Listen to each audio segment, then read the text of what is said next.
2 ஆண்டுகள் ஒரு நுண்ணுயிரி. நம்மளால் இன்னைக்கு வரைக்கும் அதுக்கான சரியான விடை சொல்ல முடியல. ஆனால் ஒரு விஷயம் என்னன்னா, அது அடித்ததற்கு காரணம் சீனா, அமெரிக்கா நம்ம பேசிட்டு புத்திசாலித்தனம் கிடையாது, மனிதன். நாம் இந்த சூழலில் நடத்தக்கூடிய வன்முறையினால தான் அந்த வைரஸ்கள் நம்ம அடித்தது. எப்படி? நல்லா படிக்கணும். பழந்தண்ணி வௌவாலிருந்து அந்த நிஃபா வைரஸ் வந்ததுன்னு முதல்ல எழுதினாங்க. அதுக்கப்புறம் ஆராய்ந்து என்ன சொன்னான்னா, பழந்தண்ணி வௌவால் தான் நமக்கு முன்னாடியே பிறந்து அதுக்கு முன்னாடியே அந்த வாயில் அவ்வளோ வைரஸ் இருந்துச்சே, திடீர்னு மனுஷனை பாதிக்கிற அளவுக்கு எப்படி வந்தது?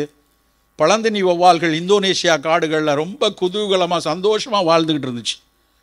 இவன் போய் அந்த காட்டை பூரா அழித்து கீழே மைனிங் இருக்குது எடுக்கலான்ட்டு தீய வச்சான். தீய வச்ச உடனே அந்த காடே பற்றி எரிந்தது. உள்ளே இருக்கிற பழந்தண்ணி வௌவாலாம் லபோ திபோன்னு அடிச்சுட்டு அத்தனை வௌவாலும் வெளியே பறந்து வந்துச்சு. அந்த ஸ்ட்ரெஸ் இருக்கு இல்லையா, அந்த நேரத்தில் நம்ம வீடு தீ பிடிச்சுன்னா நம்ம என்ன பண்ணுவோம்? போய் அந்த நேரத்தில் கூகுளில் போய் தீ எப்படி அன்றைக்கி நான் பார்த்துட்டு இருப்போம், லபோ திபோன்னு அடித்து ஓடுவோம் இல்லையா? அப்போ ஓடும்போது நமக்கும் அட்ரிலின் சுரக்குமா இல்லையா? அதே மாதிரி அந்த வௌவாலுக்கு சுரக்கிறது. அந்த வௌவாலுக்கு அழுத்தத்தில் சுரந்த சுரப்புகளில் அதுவரைக்கும் அதனுடைய வாயில் உமிழ்நீரில் அமைதியாக இருந்த வைரஸ்கள் எல்லாம் அதுவும் ஸ்ட்ரெஸ்ஸுக்குள்ளாகி அதற்கப்புறம் இன்னொரு ஹோஸ்ட்டை தேடி போகணுங்கிறதுக்காக தன்னுடைய தகவமைப்பை மாற்றி மனிதனின் நுரையீரலுக்குள் போய் செல்லலாம் என்று வந்திருக்கு.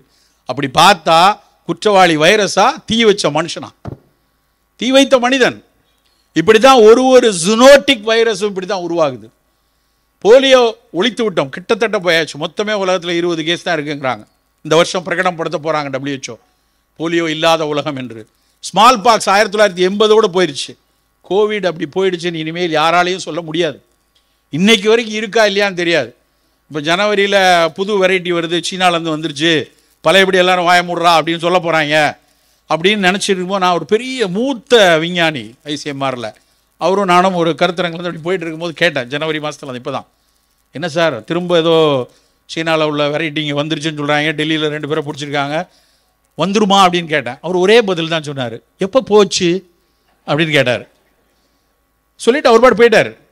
நான் திரும்பவும் ஃபோன் பண்ணி கேட்டேன், என்ன சார் பதில்? அதுதான் பதில், எப்போப்பா போச்சு, அது இருந்துகிட்டே தான் இருக்குது, கொஞ்ச நாளைக்கு வலு இழந்திருக்கும், திரும்ப வலு வரும், என்னைக்கு நீ தேமையானாரியா அன்னைக்கு ஒன்று வந்து அடிக்கும்.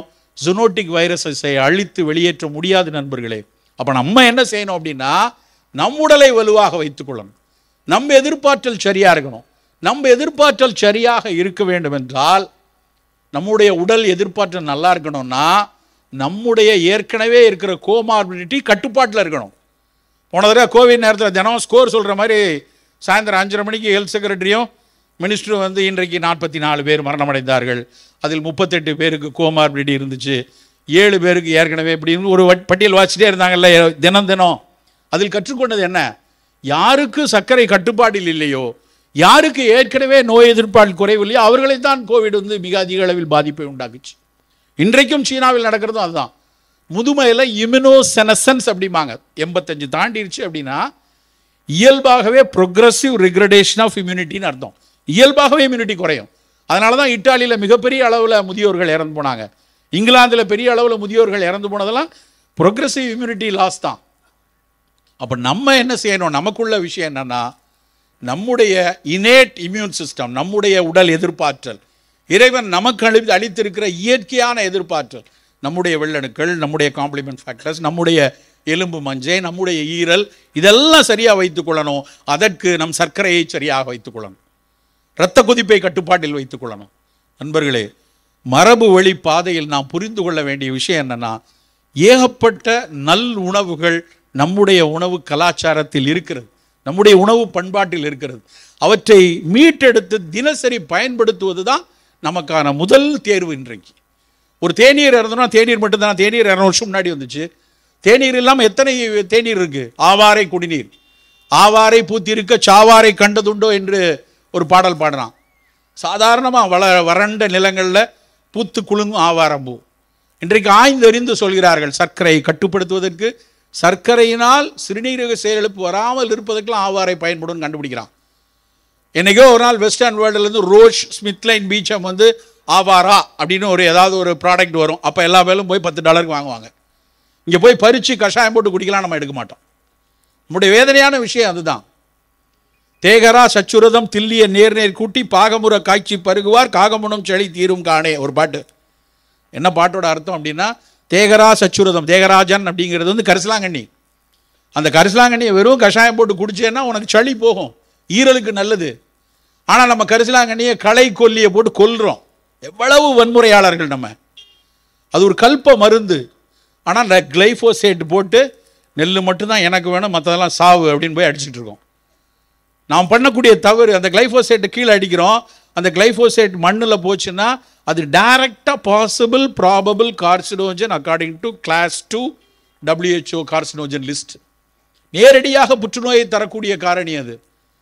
ஆனால் நம்ம இன்னைக்கு வரைக்கும் அதை தடை செய்யலை. அதை புற்றுநோய்க்கு வரும்னு கண்டுபிடிச்சி சொன்ன அன்னைக்கு 14 நாடுகள் பிரகடனப்படுத்திட்டாங்க. 7 வருஷம் முன்னாடியே எங்கள் யூரோப்பியன் யூனியன் முழுக்க பேன் பண்ணிட்டான். எங்கள் ஊரில் கிளைஃபோசேட்டை கொண்டு வந்துடாத, இருக்கிறதெல்லாம் கப்பலை வச்சு எடுத்துகிட்டு போயிருந்தான். எங்கே சார் போய் அதை இந்தியா கொண்டு போயிடலாம் சார் அப்படி கொண்டு வந்து டன்னா இன்னைக்கு வரைக்கும் விற்றுக்கிட்டு இருக்காங்க. நண்பர்களே, ரொம்ப எச்சரிக்கையாக இருக்க வேண்டிய சூழல். ரொம்ப கவனமாக இருக்கு. நமக்கு களைக்கொல்லி வேணாம், அந்த கரிசலாங்கண்ணியை பிடிங்கிட்டு வந்து மீதியை வளரட்டும். அந்த கரிசலாங்கண்ணியை கஷாயம் போட்டு நம்ம எடுத்துக்கொள்ளலாம். ஸோ காலை தேநீர்ங்கிறது ஆவாரை கஷாயம் குடிங்க, நல்ல கரிசலாங்கண்ணி கஷாயம் குடிங்க. இஸ்லாம் மக்கள் வந்து கவாட்டி என்று ஒன்று குடிப்பாங்க.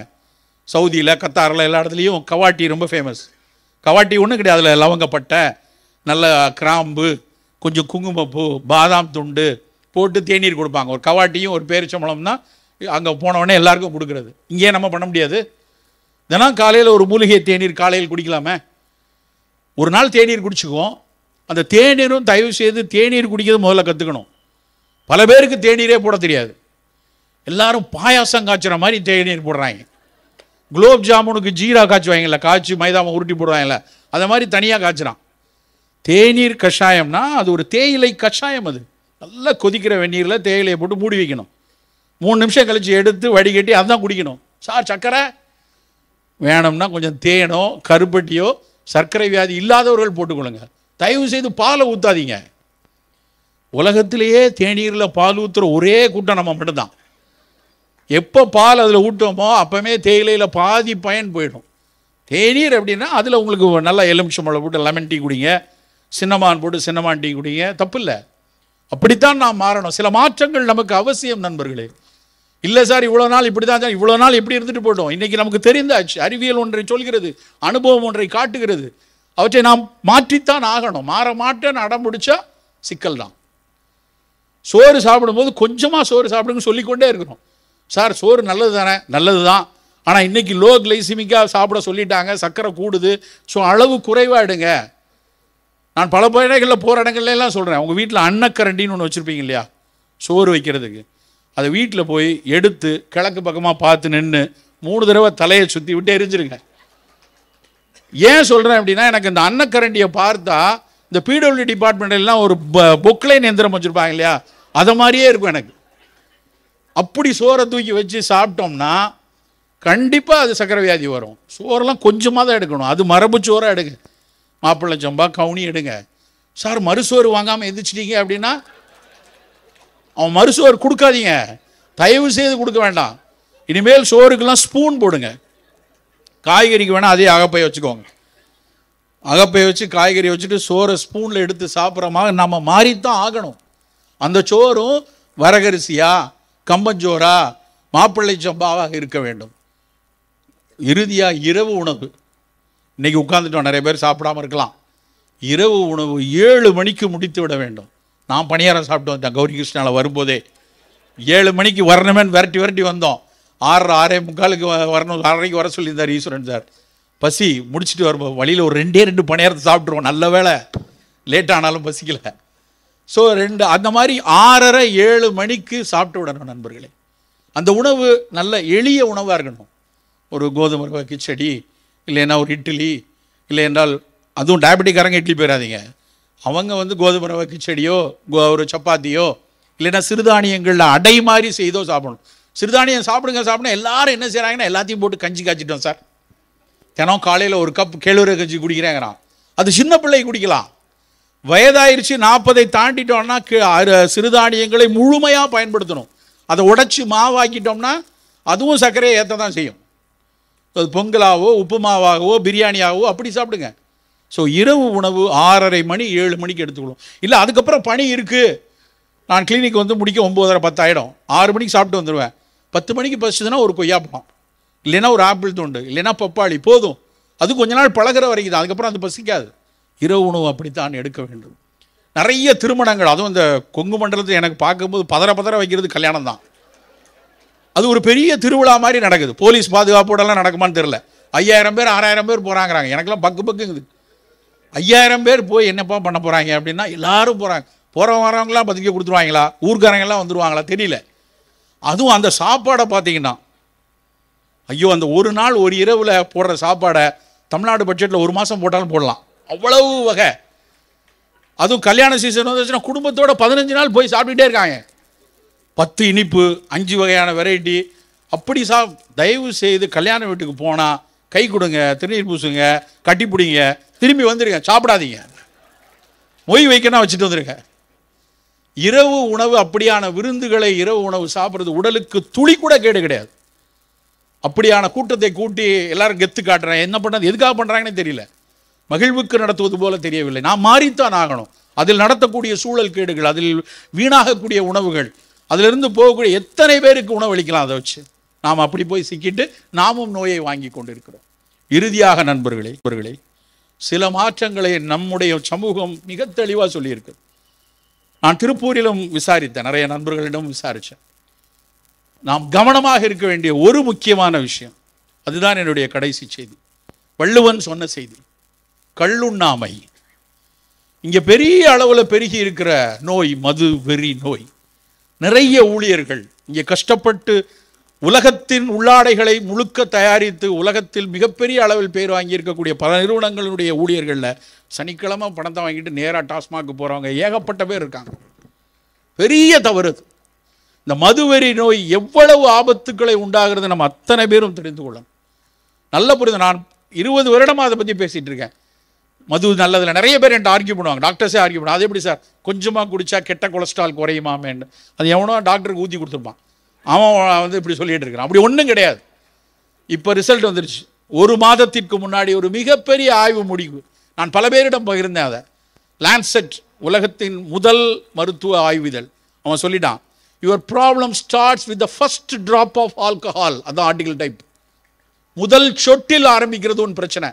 உன்னுடைய ஈரலின் தகவமைப்பு புற்றுநோயாக மாறுவதற்கான சாத்தியம் இருந்திருந்தால், நான் என்றைக்கோ ஒரு நாள் தீபாவளிக்கு மட்டும்தான் குடித்தேன், இல்லைன்னா தீபாவளிக்கு விட்டு மற்ற நாள்லாம் குடித்தேன், இல்லைன்னா 5% ஆல்கஹால் 60% ஆல்கஹால், இதெல்லாம் மேட்டரே கிடையாது.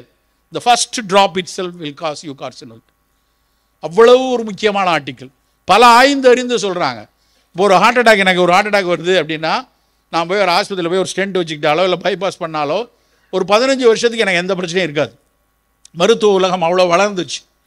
ஆனால் டீகாம்பன்சேட்டட் சிரோட்டிக் லிவர் டிசீஸ்னு இருக்குது.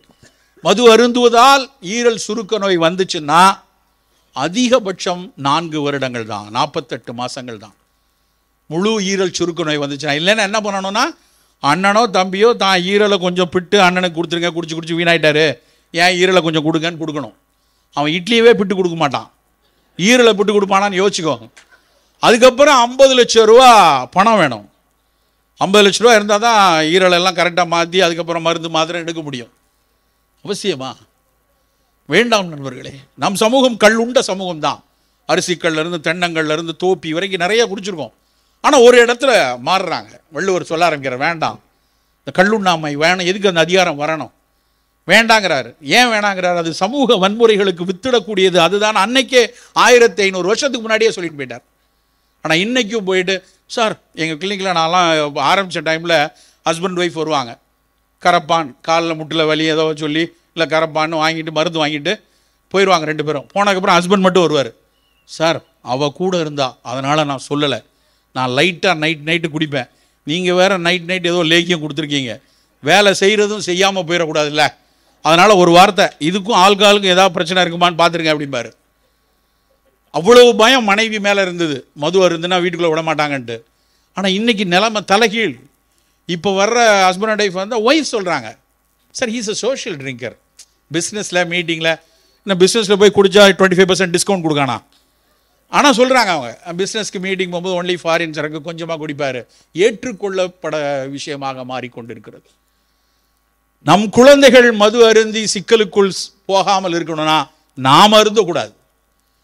முதல் விஷயம் அதுதான். நான் மறைச்சு என் பையனுக்கெல்லாம் தெரியாதுன்னு நினைக்கிறேன். அவன் பையன் படு புத்திசாலி. அவன் உங்களை விட மறைச்சு வெளியே போய் குடித்து கொண்டிருப்பான். இன்னைக்கு பெரிய அளவில் குடிகாரர்கள் கூட்டம் கூடிக்கொண்டே இருக்கிறது. வேதனையாக இருக்கிறது நண்பர்களே. இந்த சர்க்கரை, ரத்த கொதிப்பு இதுக்கெல்லாம் மருந்து வந்துடும், கட்டுப்படுத்த முடியும், நினைச்சா முடியும். ஆனால் மதுவெறி நோயை எந்த விதத்திலும் கட்டுப்படுத்த முடியாது. இந்த தகவல் உங்களுக்கு பிடிச்சிருந்தா லைக் பண்ணுங்க, உங்க ஃப்ரெண்ட்ஸுக்கு ஷேர் பண்ணுங்க, மறக்காம எங்க சேனலுக்கு சப்ஸ்கிரைப் பண்ணுங்க.